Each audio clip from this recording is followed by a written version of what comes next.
Bonjour, je suis Fabienne Rosenval, je suis la directrice de l'évaluation de la prospective et de la performance, l'ADEP. L'ADEP est une direction qui a un double positionnement. L'ADEP est en effet une direction du ministère en charge de l'éducation nationale et à ce titre participe à part entière aux travaux, aux réflexions du ministère. L'ADEP est également le service de la statistique publique ministérielle en charge des statistiques sur l'éducation et à ce titre fait partie de la statistique publique française et européenne et se conforme donc aux principes du Code des bonnes pratiques en termes d'indépendance, en termes d'intégrité, en termes de pertinence, en termes de responsabilité et ces activités sont contrôlées par l'autorité de la statistique publique. Alors, ce double positionnement a un intérêt très fort en termes d'objectivité, en termes de pertinence, en termes de qualité et de réactivité des statistiques et des études produites par l'ADEP.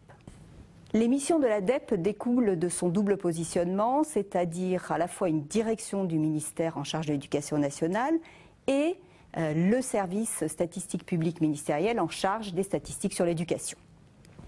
L'ADEP produit des statistiques et des analyses objectives et détaillées sur le système éducatif de façon à contribuer alors à un débat public de qualité sur le service éducatif, de façon à contribuer à l'aide au pilotage en matière d'éducation et puis de façon à contribuer à l'évaluation du système éducatif dans ses multiples dimensions, évaluation des élèves, évaluation des établissements, évaluation des territoires, évaluation de dispositifs publics, de politiques publiques et évaluation du système éducatif. L'ADEP a également un rôle en termes d'animation de la recherche en éducation. D'une part, elle soutient les chercheurs sur le domaine de l'éducation et d'autre part, elle transfère les résultats de la recherche vers les décideurs publics et le grand public. Enfin, l'exercice des missions de l'ADEP prend deux dimensions particulières, territoriale et internationale. Territoriale puisque l'ADEP coordonne le réseau de la statistique française sur l'éducation, donc formé de l'ADEP et des services statistiques académiques dans les rectorats.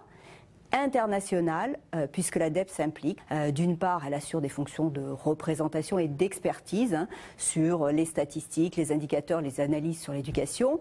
Et d'autre part, elle pilote en France de grandes enquêtes internationales, par exemple sur les compétences des élèves, avec PISA et l'OCDE, avec PIRLS, TIMSS, ICILS avec l'IEA, ou des enquêtes sur les enseignants avec TALIS.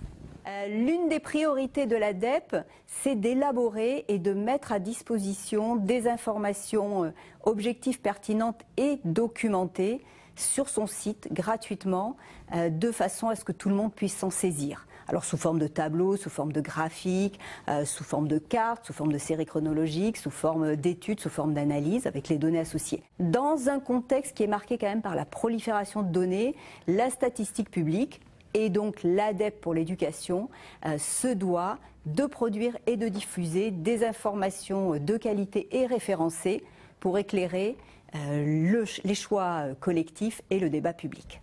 L'une des priorités de l'ADEP est de contribuer à l'aide au pilotage du système éducatif en produisant des travaux d'analyse pour éclairer la conception et l'élaboration des politiques publiques en travaillant en concertation avec le cabinet du ministre et les directions opérationnelles. Ainsi, par exemple, l'ADEP estime chaque année des prévisions d'élèves dans le cadre de la préparation de la loi de finances et de l'allocation des moyens et de l'affectation des moyens. L'ADEP produit de nombreux indicateurs, par exemple de performance dans le cadre de la LOLF, ou alors pour suivre des dispositifs publics, des politiques publiques, des plans ministériels ou interministériels. Je pense par exemple aux indicateurs hommes-femmes, filles-garçons.